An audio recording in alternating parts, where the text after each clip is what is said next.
अस्सलाम वालेकुम वरहमतुल्लाहि वबरकातुहू। मैं सैयद हुसैन बालापुर पीएस से यह मैसेज सारी आवाम को, उम्मत मुस्लिमा को ख़ास तौर पे दिया जा रहा। इस बात के पहुंचाने का मकसद ये है कि बात बोलने का, बयान करने का।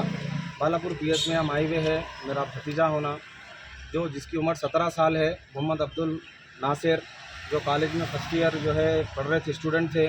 और इनकी बिल्कुल मासूमियत थी और ये उनकी उम्र के हिसाब से बिल्कुल जो है ना खेलने कूदने की उम्र थी इनकी। और इनको कोई ऐसी चीज़, ऐसा माहौल मिला जिससे कुछ इन्होंने दवा वगैरह, कोई इनको स्प्रे करा, कोई इनको इंजेक्शन वगैरह दिया बोल के हमारे को बात सामने आई। और वो बात दवाखाने में हमारे को ये बात पता चलने के बाद में जो है ना हमारे को बहुत बड़ी बेहद तकलीफ़ हुई इस बात की कि तो किस चीज़ से हो गया। तो बच्चा भी बाहयात है या इंतकाल? बच्चा का इंतकाल हो गया। अभी उस्मानिया में डेड बॉडी अभी नहीं दी है। बहुत गमगीन के माहौल में, बहुत अफसोस में जो है ना मेरे जो है ख़ास मोहम्मद अब्दुल क़य्यूम साहब के फ़र्जंद है वो मोहम्मद अब्दुल नासिर। और यहाँ पर मेरे भाई भी है, मज़र भाई भी है, सब लोग। बच्चे की एज क्या रहती? सब बच्चे की उम्र 17 साल की उम्र है। बच्चा फर्स्ट ईयर में पढ़ रहा था MS कॉलेज के अंदर, आरामगढ़ पे जो है। और वो बच्चा बिल्कुल जो है 1-2-2.5 महीने पहले मेरे साथ जमात में भी चला। वक्त लगाया हुआ था उन्हें नमाज़ा पढ़ना करना, बिल्कुल घरेलू काम को देखना। और बच्चा कोई ख्वाहिश में नहीं था, कोई फिरना घूमना करने में नहीं था। और वो बच्चे को जो है ना कोई दवा मिली, कोई इंजेक्शन के ज़रिए से बच्चे की मौत हो गई। तो ये इंजेक्शन कहाँ से मिला, क्या मिला आप लोगों ने? मिला, किधर से मिला, हमको भी वो बात का पता नहीं चला। वो बच्चा कहाँ से लिया था, किसके माहौल में बैठता था। और 2 बच्चे इसी के साथ में जो है ना दवाखाने में, एक बच्चा जो है ना असरा हॉस्पिटल में है, एक बच्चा अवेसी हॉस्पिटल के अंदर है। और ये जहाँ तक भी मेरी बात जो भी सुन रहे मेरे भाई बहनें जितने भी है, उनकी औलादों के लिए ख़ास तौर पे बहुत अदबन गुजारिश है कि अपने बच्चों को जो है ना कहाँ पर जा रहे हैं, कहाँ पर बैठ रहे हैं, कहाँ उठ रहे हैं, उनकी निगरानी करिए खुदा के वास्ते। देखो ये नशे की मौत में, ये इंजेक्शन की मौत में जो है ना ये हराम मौत है। और ये मर जाएगा बच्चा तो कितनी तकलीफ है। बिल्ली का बच्चा, घर में बकरी का बच्चा हम पाले तो जो 1 महीने के बाद मर गया तो हमारे भी जो है ना उसकी याद में खाना वाना खा नहीं सकते अपन। और ये अब ये मासूम बच्चों की जो है ना हम कैसा देखेंगे मौता। बोलो आप बच्चा चलो एक्सीडेंट में था, कुछ बीमार हो गया था, कोई बीमारी की वजह से फौत हुई बोले तो चलो एक दिल का दिलासा, एक दिल की तसल्ली होती। और ये बच्चे की मौत के जिम्मेदार इसके पीछे बहुत बड़े लोग हैं, रैकेट है बहुत बड़ा, इनका ग्रुप भी है। ये कहाँ से सप्लाई हो रही, कहाँ से डिस्ट्रीब्यूट हो रहा, कौन ला के दे रहे, कौन जिम्मेदार है इसके।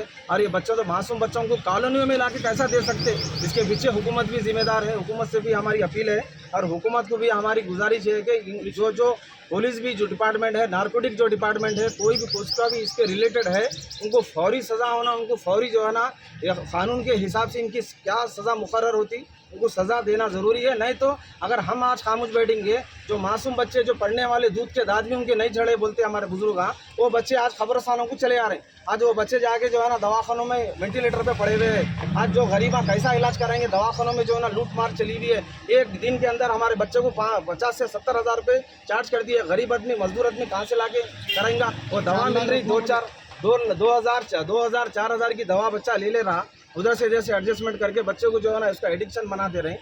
और दवाखानों में जो है ना कुछ भी बात करने, झिड़कियाँ देके हमारे बच्चे तक मिलने नहीं दे रहे। और इंतकाल के बाद में बच्चे को हमारे बोल रहे नहीं वो बच्चा उसमें मुलविस था, इसमें मुलविस था, फलाना। ये ऐसे मासूम बच्चे, कॉलोनी में रहने वाले, कॉलेज में पढ़ने वाले बच्चे, जो इसकी मुस्तकबिल रोशन होने के लिए माँ बाप डाले कॉलेज के अंदर। फिर तो ये कॉलेज में सप्लाई हो रही है, कॉलेज में हो रहा है या कॉलोनियों में हो रही है? कॉलोनी में हो रहा, बस्तियों में हो रहा, छुपे हुए हैं, इस पे पर्दा डाले हुए हैं। बाज़ाब्ता हुकूमत भी इसका अगर वेरीफाई करेंगी, पुलिस भी अगर वेरीफाई करेंगी तो इनको पकड़ के लाके इनकी जो सज़ा हो सकती है, इनको इनकी आखिर सज़ा उनको होना चाहिए। अभी आप कंप्लेंट करें आप लोग? हमारे ये टीन एज के बच्चे और मुस्तकबिल में और ख़राब हो जाएंगे। और जो बच्चे हैं जो पढ़ रहे हैं, फर्स्ट ईयर में, सेकंड ईयर में है, डिग्री में है, SSC में है, आप कंप्लेंट करें आप? कंप्लेंट हम तो वहाँ से हम उस्मानिया से ऑलरेडी मैसेज आ गया बालापुर PS में, तो हम यहाँ पर रिपोर्ट लगा के रिपोर्ट ले लेके हम उस्मानिया को डेड बॉडी लेने के लिए जा रहे हैं। हमारे सुबह 9 बजे से अब तक 2 बज गए, हमारे को यहाँ पर 1 बज गया, अभी तक भी हमारे रिपोर्ट क्लियर नहीं हुआ। हमारे यहाँ अभी जाके अभी होता बोल के बोले अभी जाना है उस्मानिया में, फिर वहाँ टाइम लगेगा, फिर वहाँ से डेड बॉडी हमको आएंगी तो फिर तफसील अमल में आएंगी। क्योंकि वालिद साहब भी अभी बाहर से आए, एक लौता एक बच्चा था, एक बेटी थी, अब क्या गुजर रही बोलो आप। बच्चा टीन एज में 17 साल की उम्र में दुनिया से गुजर गया। तो अब ये जो इंजेक्शन वगैरह ले रहे हैं उन लोगों के लिए क्या मैसेज देना चाहेंगे आप? जो भी थे ग्रुप में थे, या इनको सपोर्ट करे या इनको फरोख्त करे, जो दवाएं नशीली या इंजेक्शन, गोलियां, पाउडर, व्हाटएवर जो भी है, इनके ऊपर कड़ी की कड़ी सज़ा होना। इनको फ़ौरन जो ना इनको सज़ा ला के इनको जेल में फौरी इनको भेज देना, या कानून के और इससे बड़ी भी सज़ा अगर है कानून के हिसाब से।